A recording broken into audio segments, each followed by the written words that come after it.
What's going on, guys? This is Rob. If you guys enjoy my content, make sure you hit the subscribe button and make sure you hit that little bell so you never miss out on my sexy voice.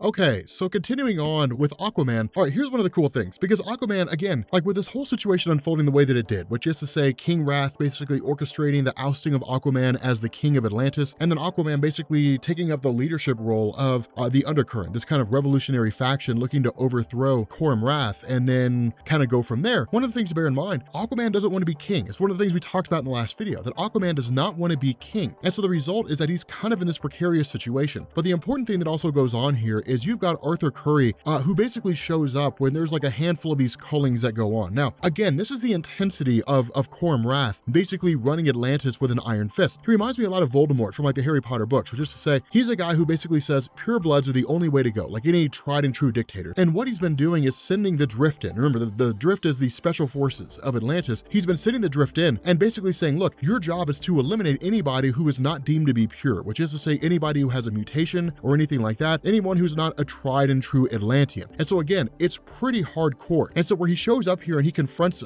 some members of the Drift and basically manages to overcome all of them, in turn, like that leads to the freeing of these various, members of Atlantis who had been taken captive with the intention of executing them. The problem with this is that as Aquaman begins to talk to Vulko, one of the things that Vulko does is he says, look, you are a guy who's basically in a position to return to the role of being king of Atlantis, but Aquaman doesn't want to be king. And it's one of the things that Vulko argues with him about. Now, the other half of this is, remember, Aquaman doesn't really trust him. And it makes sense because Vulko was the one who essentially orchestrated the Throne of Atlantis fight, which led to like the Atlantean kingdom more or less attacking the surface world. So I mean, it was really him who kind of orchestrated all that stuff. So while he is a member or has been an elder in Atlantis for a long time and does bring a lot to the table, Aquaman doesn't truly know if what Vulko's doing is for the benefit of Atlantis or if what Vulko's doing is for his own agenda, his own scheme. And so it's one of these huge arguments that goes on between the two of them. While the two of them are sort of arguing against each other, one of the things that Vulko says is that where Aquaman kind of responds by saying, look, the Undercurrent's not strong enough to mount a full revolution, Vulko's stance is, but you're not doing anything of any significance. You're freeing a few people here and there, but you haven't done anything that's made you a credible threat to Wrath. At this point, you're a nuisance. So while you're trying to build up your base, no one sees you as anyone who's credible enough to be successful, and so they're not actually going to join your revolution. And it's cool here because it kind of puts Aquaman in a very precarious situation. On one hand, he wants to free Atlantis, but on the other hand, he's sort of hesitant to do what needs to be done to free Atlantis. It's one of these scenarios where if you're winning a war, you can't take the high ground. The high ground is reserved for those who are looking to lose the war. You have to become as bad as the people that you're fighting against. Otherwise, what's the point of fighting? And so it's kind of a wake-up call, really, for Aquaman as a character. Now again, picking up with Mother Satya, the head of the widowhood, again, these are basically the magic wielders in Atlantis, and they're playing their own Game of Thrones. And that's why this is so awesome, because the way that Dan Abnett writes this, it's almost like a movie. Like there's like a ton of pieces that work here. Aquaman's part of the Undercurrent. He's leading a rebel faction trying to overthrow Wrath. Wrath is launching his own schemes and machinations. And you've got the widowhood, which are basically trying to position themselves so that if Aquaman doesn't want to be king, then they can position their own person instead. They can put Mera in as queen and have her be the one to run the show. Now, Ondine is kind of like their inside person. The only person that really knows what's going on with Ondine, of course, is Vulko. And Aquaman is totally unaware. And so Mother Satya's response is, look, if what you've overheard has led you to believe that Aquaman will not take the throne once he wins, then your job is to make him do whatever he needs to do. Because again, the whole idea of Vulko is attack the crown of Atlantis. But Aquaman's response is, look, the amount of forces they would send after us would be astronomical. It'd be their entire army. Like Wrath would send everyone out there to stop us, and we'd be slaughtered because our numbers just aren't large enough. And so with Ondine reporting this back to Satya, Satya's response is, say what you need to,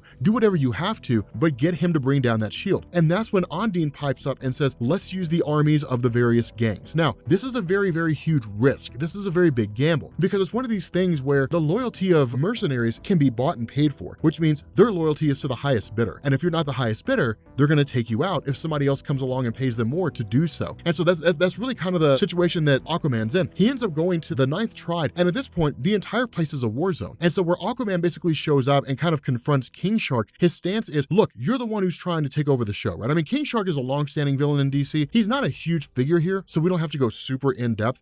Just know that he's just kind of a guy that's there, at least in the context of this story. But where Aquaman shows up and says, look, I want your all's loyalty. I want you guys to fight on my behalf. King Shark immediately turns against him. His stance is, we take care of our own. You are Aquaman. You're Arthur Curry. You rule from on high. You never cared about us before. There's no reason for you to care about us now. And it makes perfect sense. That's how a lot of these these people view Aquaman. Like a lot of these groups, they see him as, you never wanted anything from us until you were at your most desperate, and then now you need us. No, you can go away. And so it's kind of a cool little thing here, because the response that Aquaman gives is, yes, but this is the fate of all of Atlantis here. And again, King Shark kind of responds, I don't care. The Ninth Triad has always governed itself, and it's always taken care of itself, and it'll take care of itself from here on out. We'll do whatever we need to do. Now, while all this goes on, you end up having Dolphin, again, basically one of these mutants is essentially grown smitten with Aquaman, who's watching the whole thing unfold. But as she's kind of looking around, somebody starts calling out for help, and when she goes to respond, we end up finding out that Mera's basically dying. Now again, for those of you guys who are just catching up with us here, Mera, of course, being the wife-to-be of Aquaman, his fiancée at the moment, when Aquaman was believed to have been dead, she took off to the surface under the belief that her husband or her fiancé was essentially gone, and then grieved as best she could. What ended up happening was when she learned Aquaman was alive, she ultimately came back. Of course, she was able to pierce the crown of thorns using kind of a half-cocked device, which basically cost her ability to breathe underwater due to exposure to the magic of the crown of Atlantis itself. And so when that happened, she's basically like an air breather stuck underwater. And so they have an oxygen tank hooked up to her, but it's running out of air. And so you end up having Dolphin, who kind of sends out one of her bioluminescences, essentially for the intention of blinding the guy who's there and then killing Mera. But when Aquaman picks up on it, he immediately races over, only to find Mera is there. Now, this is kind of a big moment where Aquaman frees Mera from this prison she's kind of been held in. Dolphin's watching the whole thing unfold. And the way this plays out, Dolphin's none too happy about the fact that Aquaman's found his fiancée. She's competition. And as any guy with any real game will tell you, women get fierce when it comes to competition.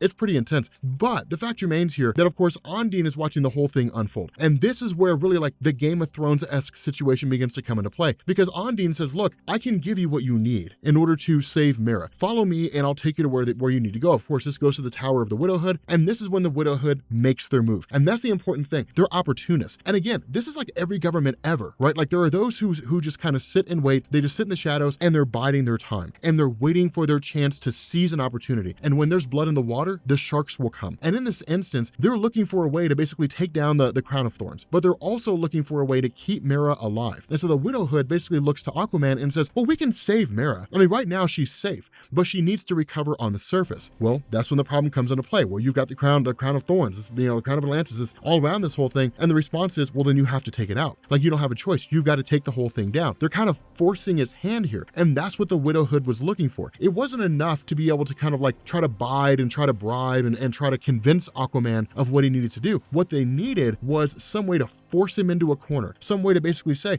this is the only option. This is your only way out. And they know he loves Mera enough that he'll do it. He'll do whatever it takes to save her life. And that's exactly what happens. He basically says, fine. Now again, the question of Aquaman is, why are you even doing this in the first place? And that's when Satya and them say, we want to put Mera in power. Satya and them look at the situation and they say, okay, look, we obviously screwed up by putting Koramrath in power. We obviously made a mistake here, but you don't want to be king, and you are a poor king anyway because you are too progressive. But Mera is a person who understands duty. She understands what it means to control a particular situation. She knows what it means to put duty before matters of the heart, even if you can't. Atlantis has to have a ruler. Atlantis has to have somebody running the show. And if you won't do it, then Mera will. And when Aquaman is kind of against that, when he kind of argues against that, Satya's like, you know it's the right thing to do. And so Aquaman races over to Mera, basically starts talking to her about the whole thing. And the stance of Mera is, Satya's not wrong. Atlantis needs a ruler. And if I can be that ruler, then I will be that ruler. The problem here, the question that comes into play is, what happens if Mera has to choose between Aquaman or Atlantis? And that's the question that Aquaman poses, not directly, but he poses it in kind of a sense of asking, does this mean that we're basically done? And Mera's response is, well, no, I mean, we're not done. We'll make a life together, but it's really kind of taking this question and putting it on the back burner and saying, basically, we'll cross this bridge once we get there. And so Aquaman basically accepts the choice of Mera and says, if this is what has to happen, then I will rule by your stead as not even really a king. Yeah, I guess really kind of as a king, but I would rule by your stead as more of like a figurehead. And so in turn, he travels back to King Shark, and King Shark's stance is the same. Look, we are not going to fight alongside you unless you give someone worthy to fight alongside. And so the response of Aquaman is, but I wouldn't be your king. The person that would rule this place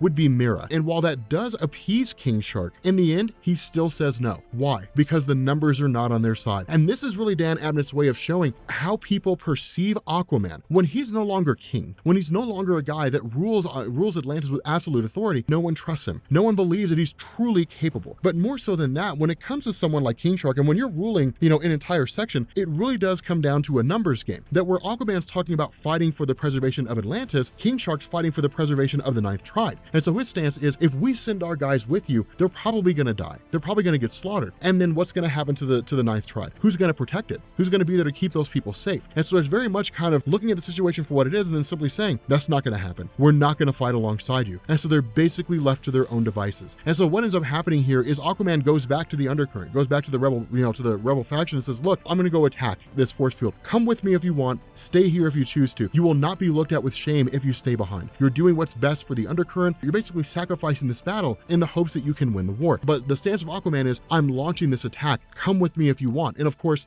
they do. And that's kind of the cool thing here is when Dan Abnett writes this, when it comes to the character of Arthur Curry, while a lot of people may not necessarily have trust in him, he has faith in himself because Arthur Curry has more often than not been depicted as an honorable man. And it's in that honor that those who value honor will fight alongside him, even if it means fighting to the end, because it's better to die standing than to die on your knees. And so the response is, we'll go with you. Like, we'll fight alongside you. They basically invade where the Magisters are, like the whole 9 yards. Now everyone's fighting as best they can and literally like holding off to the best of their ability, but Aquaman finally locates the source of this shield's power and basically goes and attacks the whole thing. Now the problem with this is that he's basically surrounded by like all these magic wielders, and for the most part, hope is lost. I mean, this is literally Dan Abnett being like, yeah man, this is the end. Aquaman's not going to be able to pull this off. He's just not powerful enough. And it's cool because then he suddenly met with the arrival of King Shark and all these gang forces of the Ninth Tribe. And it's a really awesome thing here because again, honor is the most important thing among these guys. Aquaman, knowing he was going to die, led what members of the undercurrent chose to follow him into this conflict, hopelessly outnumbered with no real chance of success. And that strikes people who value honor. They look at that and they say, what kind of person would I be if I didn't fight alongside them? If I stood on the sidelines like a coward and just let someone else fight the fight for me? And so King Shark, along with all these other guys, jump in and they say, fine, we'll fight too. And they unleash hell on these guys.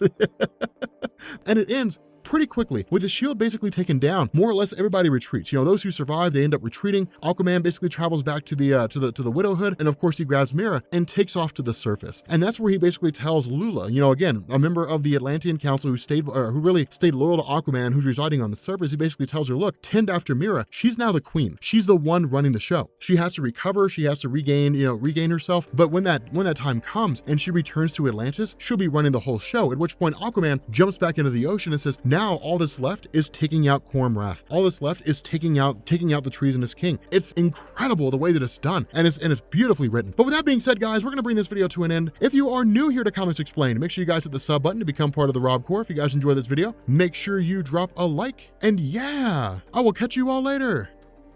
Peace.